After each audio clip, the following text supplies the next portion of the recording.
Hello everyone. Now we are going to look to in this lecture we are going to look the morphological patterns of acute inflammation. Okay.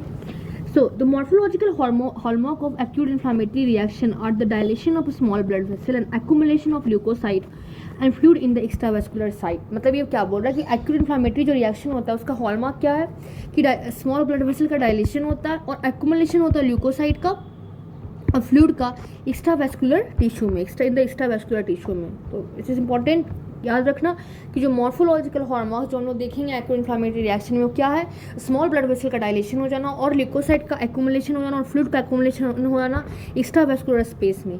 ठीक है, but this is the general feature. तो वहीं यहाँ पे लिखा हुआ है कि special morphological pattern are often superimpose on this general feature. This both are the general feature.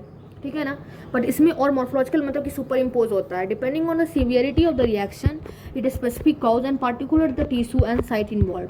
ठीक है, the importance of recognising the gross and morphological pattern is that they often provide the valuable clues about the underlying cause. ये तो ठीक है, मतलब कि अगर हम लोग ग्रॉस और मॉर्फोलॉजिकल पैटर्न हर एक में अलग अलग होगा तभी तो हमें पता चलेगा ना. तो that we are going to look now कि जो अलग अलग स्पेसिफिक मॉर्फोलॉजिकल पैटर्न्स की जनरल फीचर के अलावा जो है जो कि severity of reaction specific cause particular tissue में इन्वॉल्व होता है, that we are going to look. Like first is the serious inflammation, we will look serious inflammation, fibrous inflammation. ठीक है ना, suppurative inflammation, ulcers, that we are going to look. Okay, first is the serious inflammation. Serious inflammation में क्या होता है, it is marked by the exudation of the cell poor fluid. मतलब इसमें cell नहीं रहता, cell absent, cell poor fluid into the space that is created by the cell injury. मतलब cell injury हुआ लेकिन सेल पुअर फ्लूइड है. ठीक है ना, और into the body cavity line by the peritoneum. मतलब जो पेरिटोनियम की जो कैविटी लाइन है ना उसमें जो है उसमें excretion of cell poor fluid होता है in the peritoneum, pleura, pericardium. ये सब में जो इन्फेक्शन हुआ उसके कारण फ्लूइड एक्सक्यूड होगा. Typically the fluid in the serious inflammation does not contain microbes or large number of leukocyte which tend to produce purulent inflammation. ठीक है ना, in body cavity the fluid may be derived from the plasma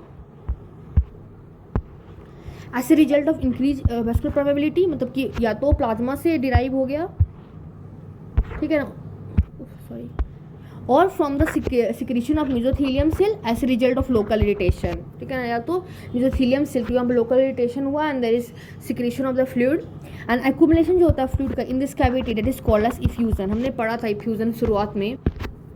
After that, effusion also occurred in non-inflammatory conditions such as reduced blood outflow in heart failure or reduced plasma protein level, जैसे किसी kidney की in some kidney और liver disease. और जो skin blisters जो resulting from a burn or viral infection represent the accumulation of serous fluids with or immediately beneath the damaged epidermis of the skin. तो basically इसका मतलब कुछ नहीं है, इसका मतलब बस इसका मतलब यही है कि look, you can look here, it is the serous inflammation. Okay, serous inflammation. यहाँ पे this is the cell poor fluid. Okay, this is the here it is the cell poor fluid. ठीक है ना, so serous inflammation.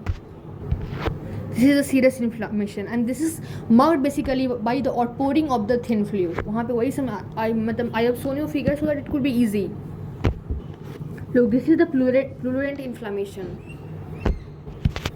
अभी book में देखा था ना कि प्लूरेंट जो सीरियस इन्फ्लामेशन होता है उसमें वाटरी फ्लूइड होता है, जबकि जो प्लूरेंट इन्फ्लामेशन होता है उसमें माइक्रोब्स होते हैं, लार्ज नंबर ऑफ ल्यूकोसाइट्स होते हैं. ठीक है, so it is present in the purulent inflammation not in the serious inflammation. So here it is written कि सीरियस इन्फ्लामेशन होता है उसमें क्या होता है, जैसे ये था ना फोटो में देखा था ना ऐसे सब list, that is exclusion of cell poor fluid. Okay, and इसमें बेसिकली क्या होता है, जो सेल इंजरी हुआ तो वहाँ पे इनटू द कौन से स्पेस में, इन the peritoneum space, in the fluid space, in the pericardial space, ये सब में जो सेल इंजरी होने के कारण वहाँ पे फ्लूइड जमा होंगे. ठीक है ना, और जो फ्लूइड होगा सीरियस इन्फ्लामेशन में उसमें कोई भी माइक्रोब्स नहीं होते, कोई लार्ज नंबर ऑफ ल्यूकोसाइट्स नहीं होते. ये सब कहाँ पे होते हैं, बेसिकली प्लूरेंट इन्फ्लामेशन में होते हैं. ठीक है ना, और जो बॉडी कैविटी होता है, जो फ्लूइड कहाँ से बेसिकली आता है, mainly the fluid may be derived from the plasma से आता है. ठीक है ना, क्यों आता है, due to increase vascular permeability, क्योंकि इन्फ्लामेशन हुआ है तो ऑफकोर्स वेस्कुलर परमेबिलिटी तो इंक्रीज होगा ही. तो वेस्कुलर परमेबिलिटी होगा, वहाँ पे माइक्रोसिस्टम नहीं आएगा, सिर्फ और सिर्फ वाटरी फ्लूइड होगा. That will called it as serious inflammation.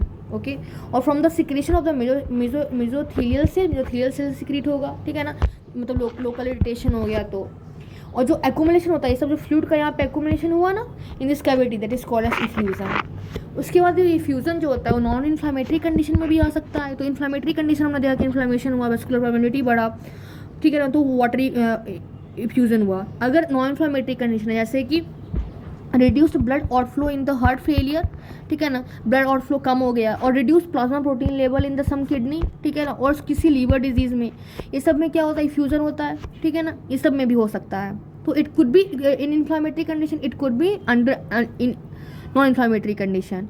और जो स्किन ब्लिस्टर्स जो कि बर्न्स, हम बहुत बड़ा, जो मैंने फर्स्ट फोटो दिखाया था उसमें बर्न्स के कारण देख, तो कभी भी जलता है तो वहाँ पे एक फूल जाता है, एंड दैट कंटेन वाटर, होगा that is type of serious inflammation.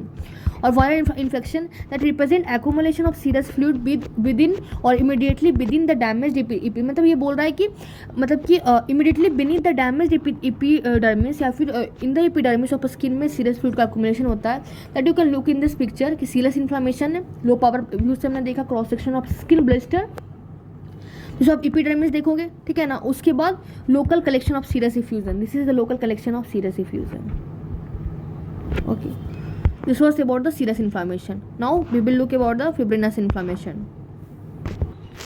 After this we will look the fibrinous inflammation. इसमें क्या है, इसमें क्या लिख रखा है कि with greater increase in the vascular permeability, मतलब जो फिब्रिनस इन्फ्लामेशन होता है उसमें वेस्कुलर परमेबिलिटी ज़्यादा बढ़ जाती है, जिसके कारण जो लार्जर मॉलिक्यूल है जैसे फिब्रिनोजन वो भी ब्लड से पास आउट हो जाते हैं, ठीक है ना। और जो फिब्रिन होता है, फिब्रिन बन जाता है, ठीक है, फिब्रिनोजन गया देन एक्टिवेट होकर फिब्रिन बना, and the deposit in the extracellular space, और एक्स्ट्रासेलुलर स्पेस में डिपॉजिट हो आता है, and a fibrin exudate develop when the vascular leaks are large or there is local procoagulant stimulus, मतलब कि फिब्रिन जो स्क्यूड डेवलप होता है, जब मतलब वेस्कुलर लीकिंग होकर के फिब्रिन स्क्यूड जब बनता है, जब देयर इज वेस्कुलर लीक्स बहुत बड़े होते हैं, या फिर लोकल प्रोकोगुलेंट स्टिमुलस, जो कि जैसे कैंसर सेल के कारण जो प्रोकोगुलेंट स्टिमुलस होता है तब जाके ऐसा कंडीशन आता है, ठीक है। और जो फिब्रिनस एक्सक्यूड्यूट है ये कैरेक्टरिस्टिक है of inflammation in the lining of the body cavity.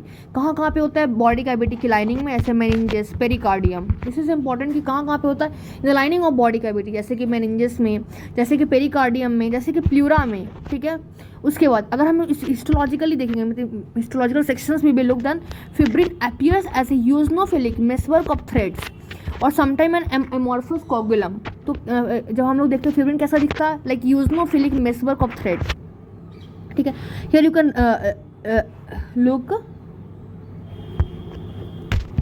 Here you can look, ये सब देख रहे हो ना जो, ठीक है ना।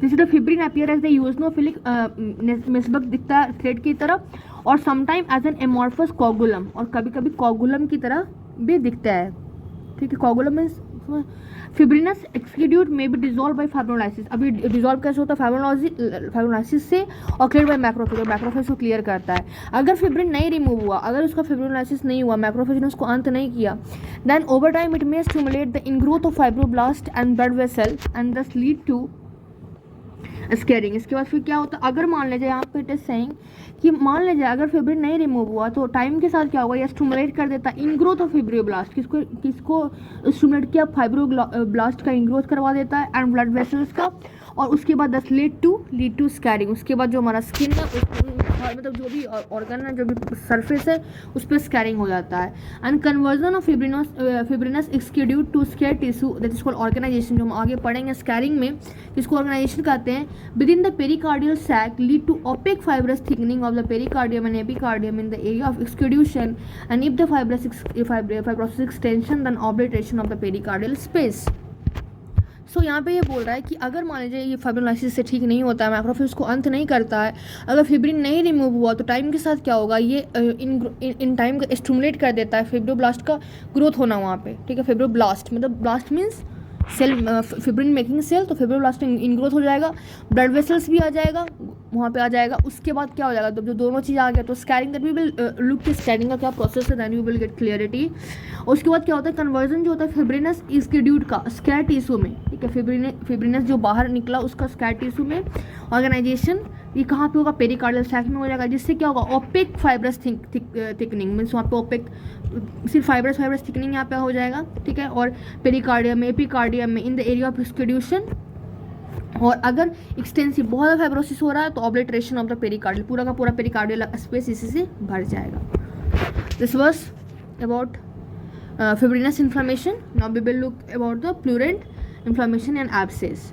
तो इसमें हमने थोड़ा सा पहले ही बताया था कि प्लूरेंट में एक घाव का जो फिगर दिखाया था कि वहाँ पे मैक्रोफेजेस जो ल्यूकोसाइट जो होते हैं, माइक्रोब्स होते हैं, उसका इन्फिल्ट्रेशन वहाँ पे हो जाता है. तो यहाँ पे लिखा हुआ है purulent inflammation is characteristic by the production of pus. यहाँ पे पस बनता है, ठीक है, and exudate, of course exudate है, जिसमें कंटेन क्या करता है, neutrophil, the liquefied debris of necrotic cell and oedema fluid.